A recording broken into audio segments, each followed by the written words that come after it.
할렐루야. 이제 9월입니다. 결실의 계절인데 하나님 앞에 여러분 무릎 꿇고 기도하면서 세웠던 그 계획들이 차질 없이 잘 진행되고 있는지, 열매는 연그러가고 있는지 한번 돌이켜 보시고, 이 9월 한 달 어느 때보다도 좋은 열매 될 수 있도록 예배에 성공하시기 바라고, 어느 때보다도 기도에 힘쓰시기를 주님의 이름으로 축원합니다.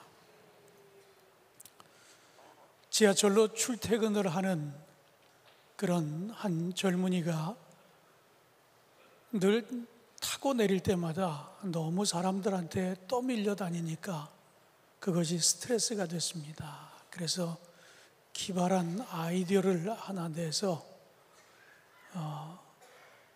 출퇴근을 시작하게 됩니다. 한번 어떤 아이디어인지 한번 사진을 몇 컷 같이 보시도록 하겠습니다.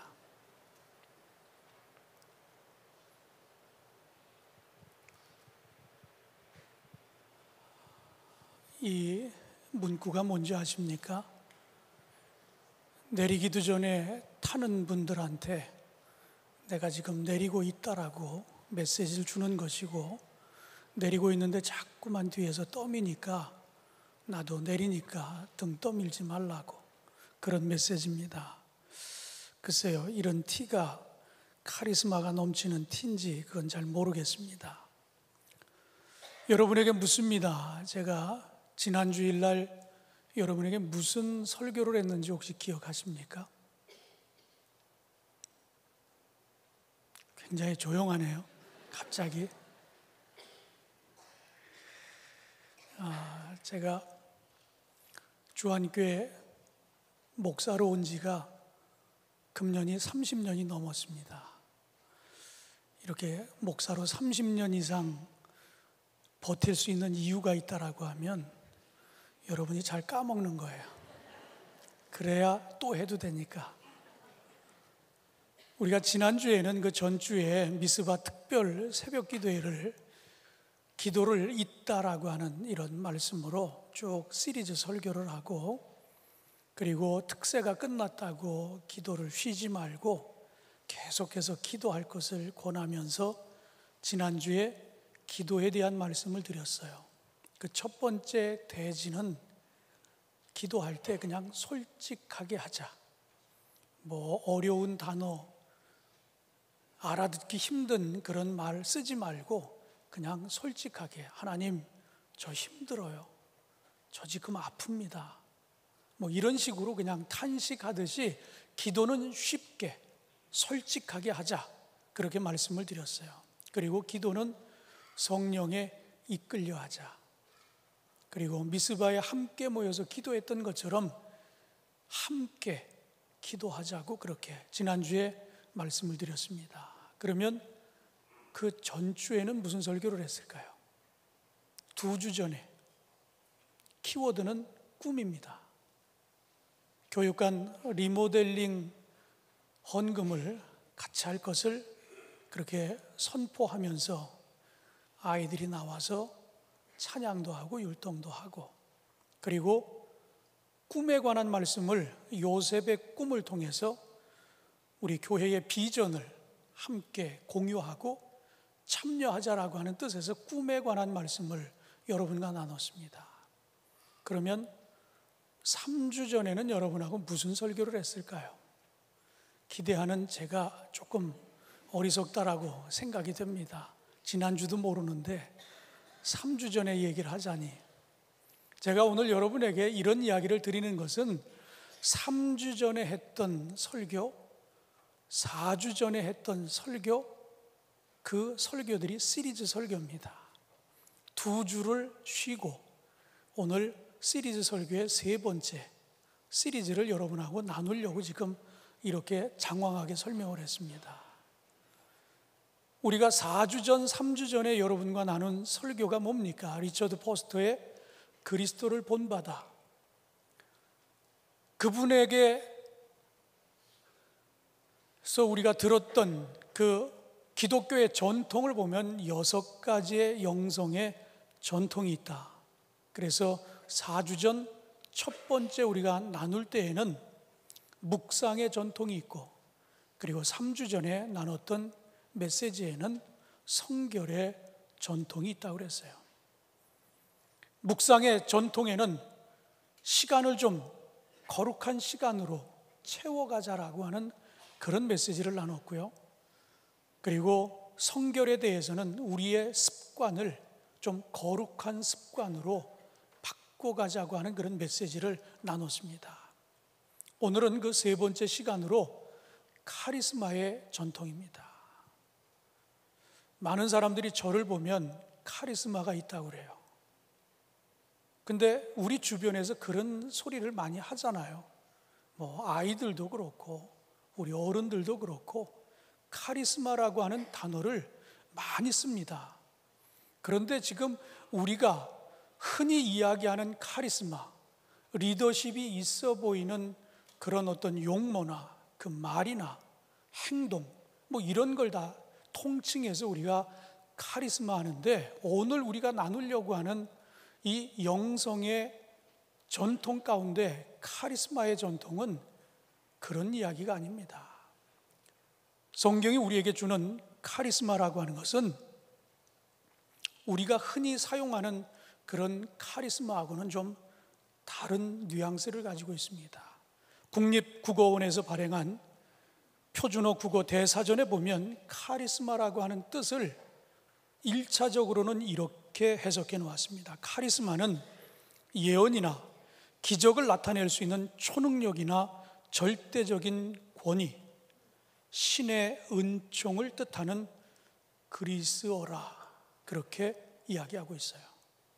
그리고 두 번째 의미는 대중을 신복시켜 따르게 하는 능력이나 자질, 우리가 흔히 그동안 그냥 세상 사람들과 나눴던 카리스마가 있어 보인다라고 하는 이야기는 두 번째, 2차적인 의미에 해당되는 것이고, 성경이 지금 우리에게 주고자 하는 카리스마라고 하는 것은 예언이나 기적을 나타낼 수 있는 초능력이나 절대적인 권위, 신의 은총을 뜻하는 것입니다.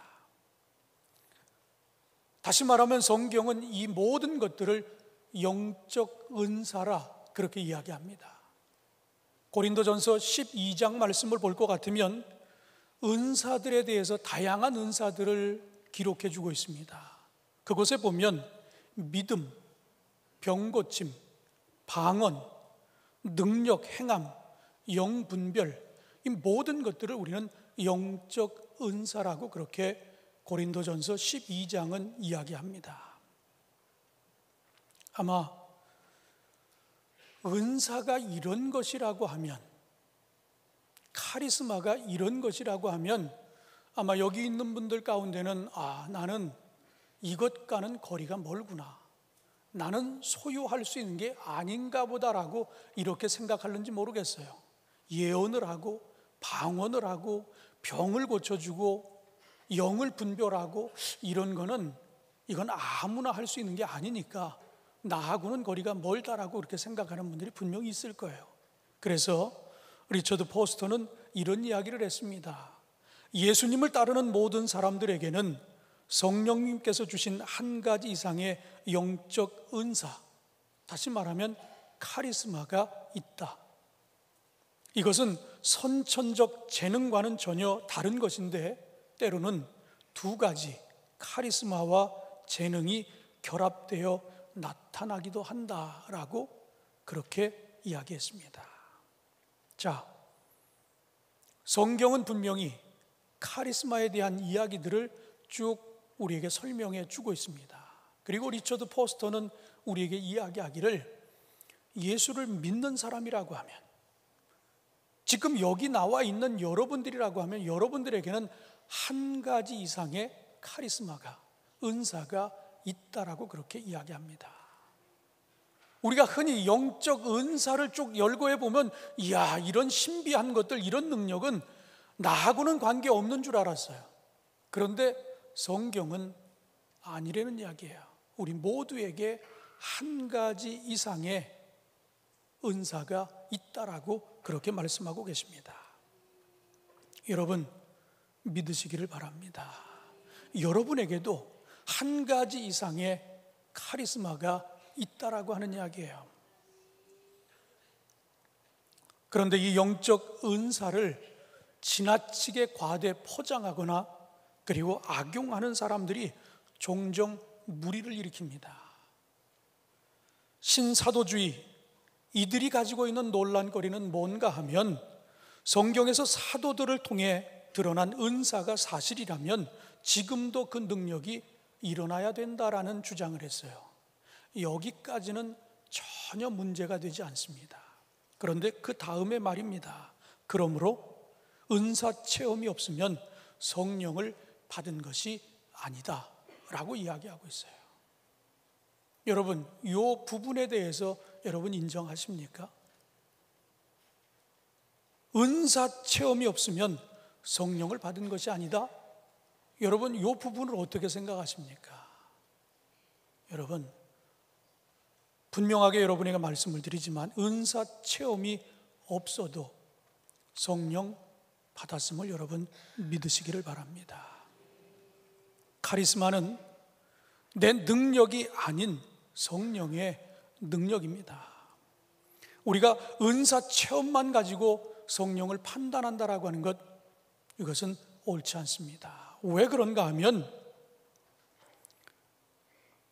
이 은사라고 하는 것이 크게 두 가지로 우리가 분류를 해볼 수 있는데, 하나는 앞서 사전적으로도 얘기하는 것처럼 초능력, 초자연적 이런 역사가 일어날 수 있는 것이 성령의 능력이고 은사입니다.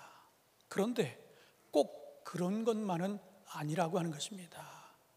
또 하나, 이 성령의 능력과 은사를 어떻게 구분하는가 하면 지극히 합리적으로 평범하게 또는 모르는 사이에도 이 성령의 역사가 나타날 수 있다라고 하는 이야기예요.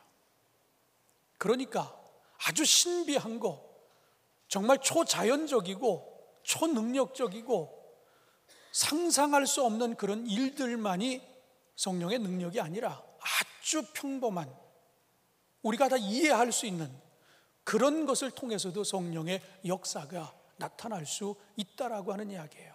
그러니까 여러분에게 성령의 이 역사, 성령의 능력이 초자연적인 것, 신비한 것, 이런 것만이 성령의 역사나 은사를 가리키는 것이 아니라고 하는 것. 그렇다면 여기 있는 저와 여러분 모두에게 한 가지 이상의 은사가 있다라고 하는 사실을 여러분 믿으시기를 바랍니다. 그렇다면 이 카리스마를 어떻게 판단할 수 있습니까? 이것이 카리스마인지 아닌지를 어떻게 구분할 수 있습니까? 한 사람의 행위의 결과가 그 결과를 위해 쏟은 인간의 노력을 훨씬 능가하는가의 여부에 달려있다라고 하는 이야기입니다. 무슨 이야기예요?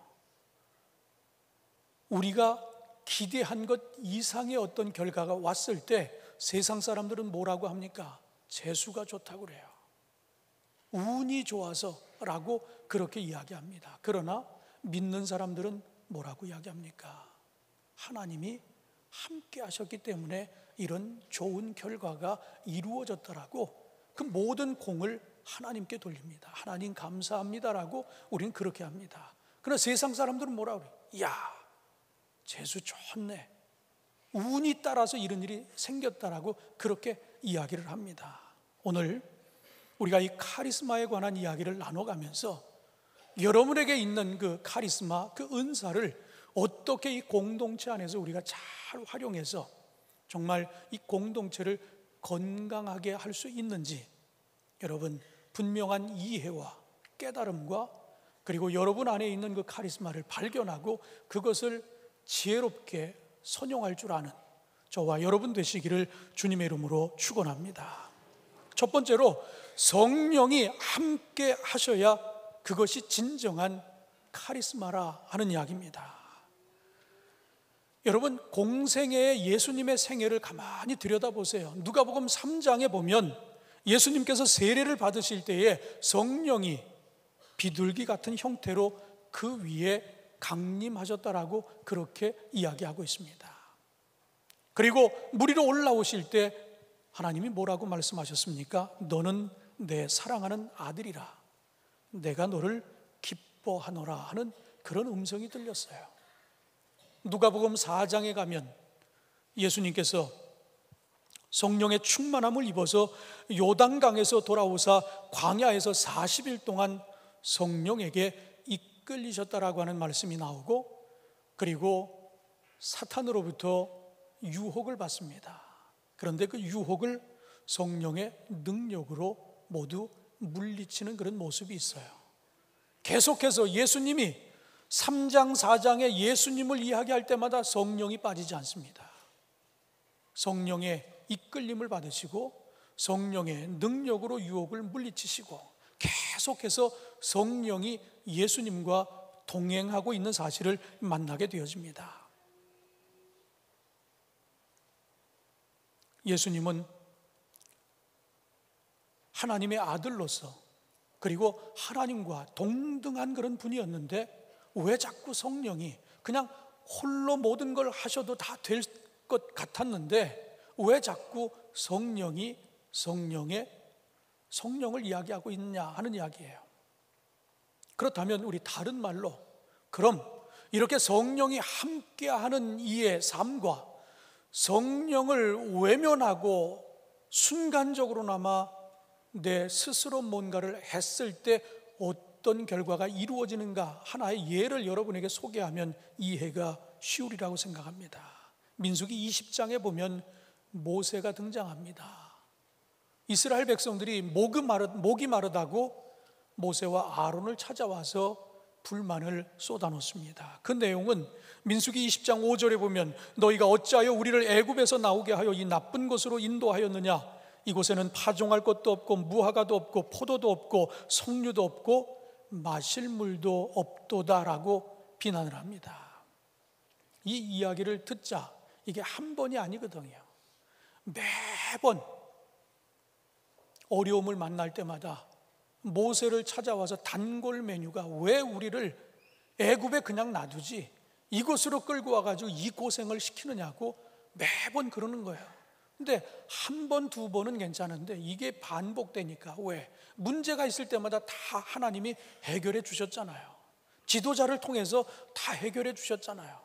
홍해도 가르게 하고 그들을 쫓는 군마도 수장시켜버리고 쓴 물도 단물로 바꿔주고 배고프다 그러니까 만나도 내려주고 고기가 먹고 싶다 그러니까 메추라기도 나눠주고 계속해서 그 문제를 해결해 줬는데도 불구하고 또 목이 마르다라고 그러니까 모세가 뚜껑이 열린 거예요. 화가 났어. 너무너무 화가 났어요. 그래서 지팡이를 들고 바위를 2번 내리칩니다. 능력의 지팡이를 통해 바위에서 샘이 솟습니다. 백성들이 목을 죽입니다. 함께하고 있는 동물들도 가축들도 다 해갈을 했어요. 그런데 문제는 그 다음의 일입니다. 하나님께서 그 결과는 참 좋아 보였잖아요. 왜? 백성들이 불만을 토로하고 그걸 해결해 줬잖아요. 능력이 나타났으니까.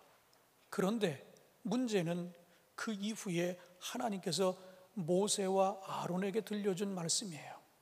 무슨 이야기입니까?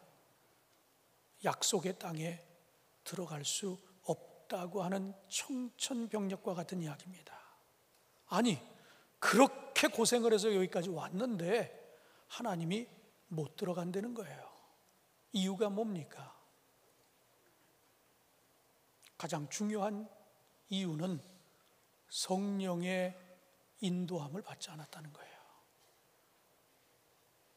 화가 나니까 순간적으로 화가 나서 홧김에 2번 내려친 거예요. 그런데 그 일로 인해서 그동안 그렇게 애를 썼는데 그렇게 고생을 했는데 정작 가나안에 들어갈 수 없다라고 하는 이런 이야기입니다. 왜 이렇게 하나님께서 단호하면서도 그리고 아주 매몰차게 그 고생한 모세와 아론에게 이런 말씀을 주셨을까요? 여러분, 성령의 이끌림을 받는다라고 하는 것이 얼마나 중요한가라고 하는 것을 우리에게 지금 이야기하고 있는 거예요. 예수님조차도 성령의 이끌림을 받아 성령의 능력으로 복음을 전하고 성령의 능력으로 병자를 고치셨어요. 그런데 모세가 잘 하나님의 인도함을 따라서 성령의 인도함을 따라 여기까지 왔어요. 그런데 화가 난다고 감정을 앞세워서 화를 표현했습니다. 지도자에게 주는 준엄한 심판이에요. 여러분, 교회에서 우리가 하나님으로부터 어떤 직분을 맡았다라고 하면 그 직분이 얼마나 중요한가라고 하는 걸 여러분 기억하시기 바랍니다. 우리가 끝까지 성령님과 동행해야지 내 마음대로 내 뜻대로 내 감정 막 앞세우고 그러면 결과적으로 이런 결과가 올 수 있다라고 하는 이야기예요. 성령의 이끌림을 받는 것과 성령 없이 독단적으로 내 감정을 앞세우고 내 감정을 폭발시키는 이런 일들이 결과적으로 얼마나 엄청난 결과를 가져오는가라고 하는 것을 우리에게 이야기하고 있습니다. 여러분에게 은사가 있다라고 하면 성령의 도움을 받아 그 은사를 지혜롭게 겸손하게 활용할 줄 아는 저와 여러분 모두가 되시기를 주님의 이름으로 축원합니다. 두 번째로, 열매를 맺어야 진정한 카리스마라 하는 이야기입니다. 갈라디아 5장 말씀, 여기에는 성령의 열매가 기록되어 있습니다. 오늘 우리가 나눴던 22절, 23절 말씀입니다. 우리 한 목소리로 같이 한번 읽어보도록 하겠습니다. 시작.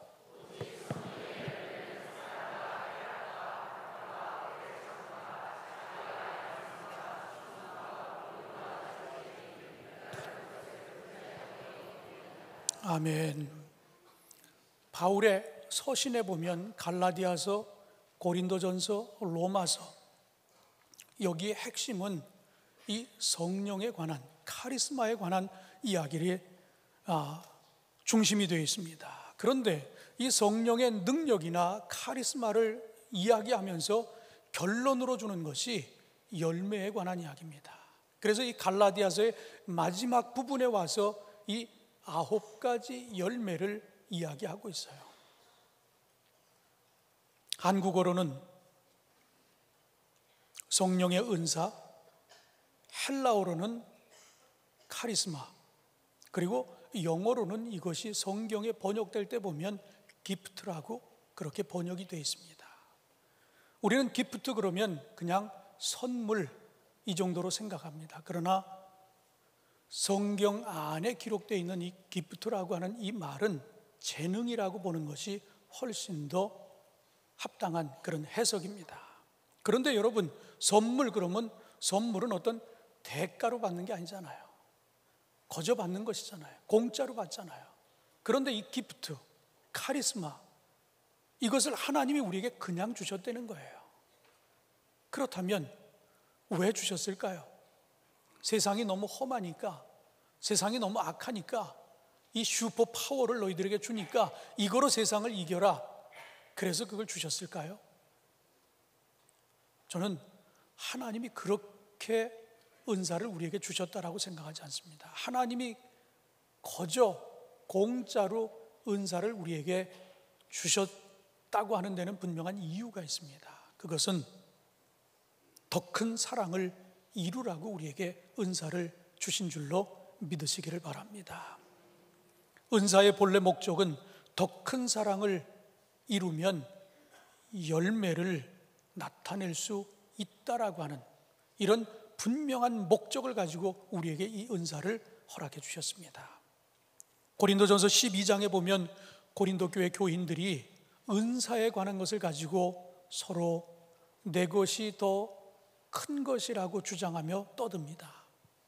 그때 그 이야기를 쭉 들어보다가 사도 바울이 그 고린도 교회 교인들이 은사를 가지고 자랑하고 내 것이 더 크다 작다 뭐 이런 논쟁을 하고 있을 때 뛰어들어서 마지막에 뭐라고 이야기합니까? 사도 바울이 그들을 잠잠하게 하는 일성을 던집니다. 가장 크고 좋은 은사가 여기 있다는 겁니다. 그러니까 이들 귀가 번쩍 뜨이는 거예요. 내가 방언하는 것이, 내가 예언하는 것이, 내가 병 고치는 것이, 영 분별하는 것이 제일 큰 건 줄 알았는데 가장 크고 좋은 것이 따로 있다라고 딱 얘기하니까 그들이 잠잠해지기 시작했어요. 그때 고린도전서 13장에 있는 말씀을 통해 은사의 최고가 뭔가를 이야기합니다. 고린도전서 13장이 무슨 장이라고요? 사랑장 아닙니까? 사랑이 최고라고. 방언이, 영분별이, 병고침이, 예언이 그게 아니라는 겁니다. 최고는 사랑이라고 그렇게 말씀하셨어요. 사랑하는 성도 여러분, 여러분 안에 이 은사가 있는데 그 은사에 열매가 있습니까? 한번 여러분 스스로 돌이켜 보시기 바랍니다. 수십 년 예수 믿고 내가 살아가는 이 모습이 내 안에 열매가 보임으로 인해서 많은 사람들에게 변화를 주고, 그리고 그것을 선용하며 살아왔는지, 아니면 때로 그 은사가 교만해지고 누군가를 기죽이고 뭔가 교회 질서를 흐리고 그런 일은 없었는지 여러분 한번 돌이켜 보시기 바랍니다. 저도 한 교회에서 오래 자랐잖아요. 어려서부터 자랐으니까. 저도 50년이 넘었다고 그랬잖아요. 그러니 이 교회를 가만히 들여다보면은요, 저는 이제 52년 차예요. 주안교회. 근데 여기 보면 아예 여기서 태어나서 지금 8, 90 되신 어르신도 계세요. 이 주안교회에서 태어나서. 저는 그분들이 참 훌륭한 분들이라고 생각해요. 때로는 교회를 옮기기도 하고 때로는 신앙을 포기하기도 하고, 뭐 옮기는 게 이사를 오거나 뭐 이유가 있잖아요. 그건 뭐 전혀 문제가 없는 겁니다.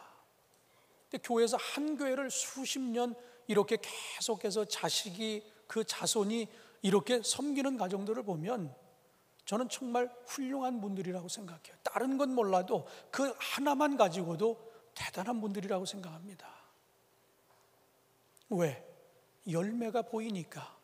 그 열매를 통해서 그 자식들이, 그리고 그 후손들이, 그리고 그 주변에 그분들 때문에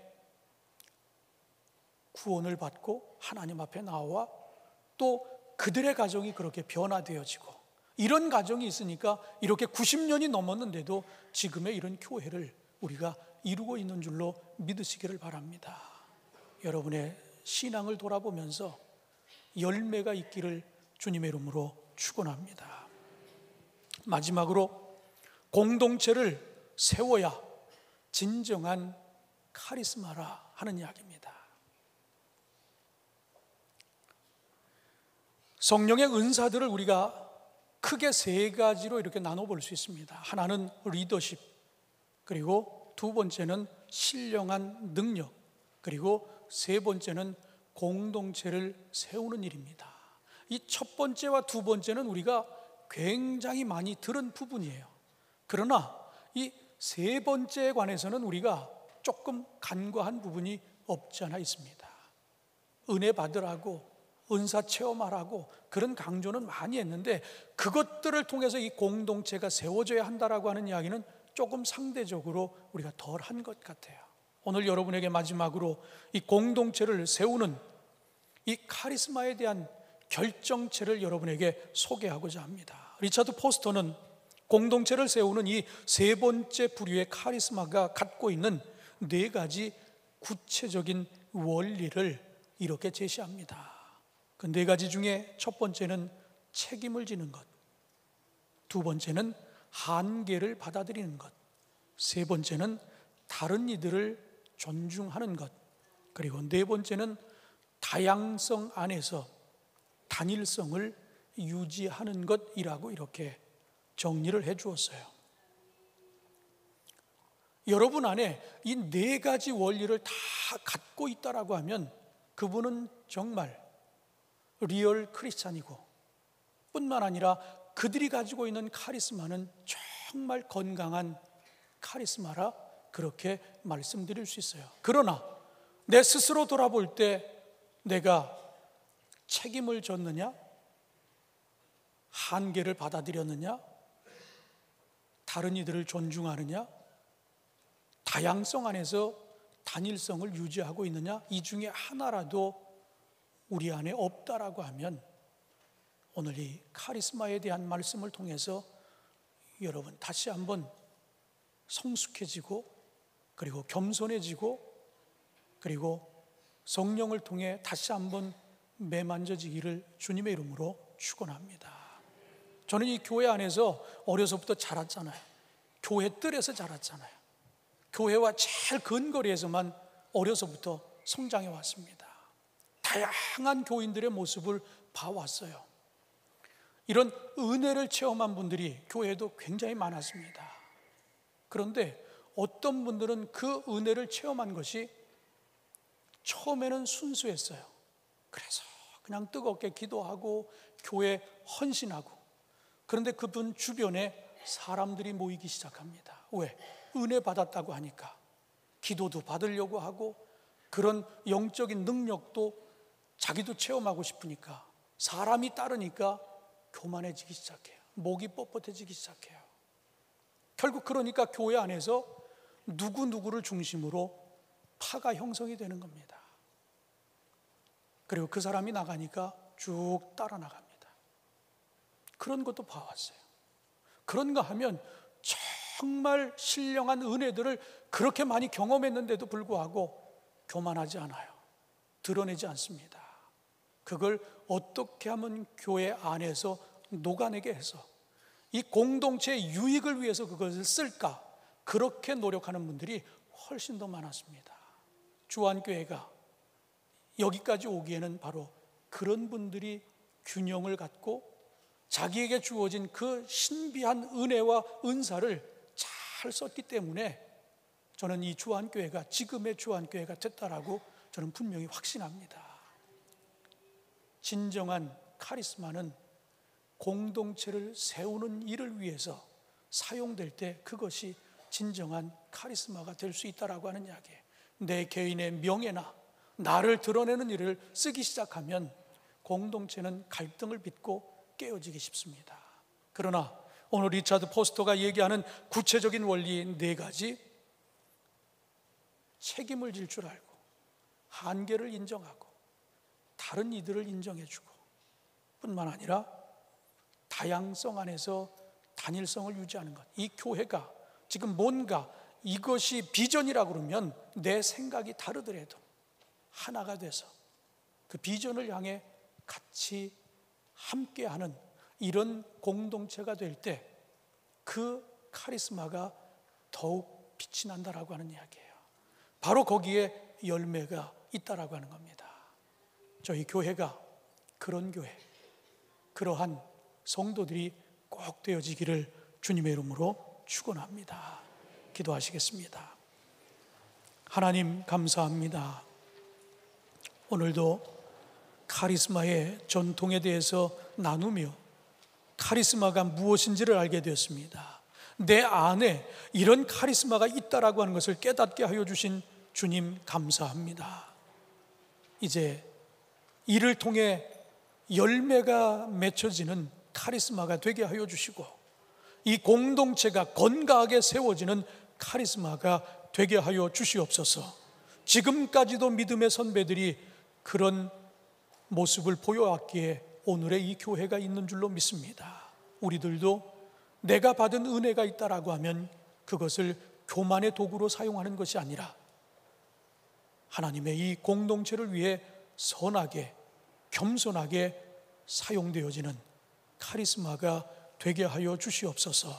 예수님의 이름으로 기도하옵나이다. 아멘.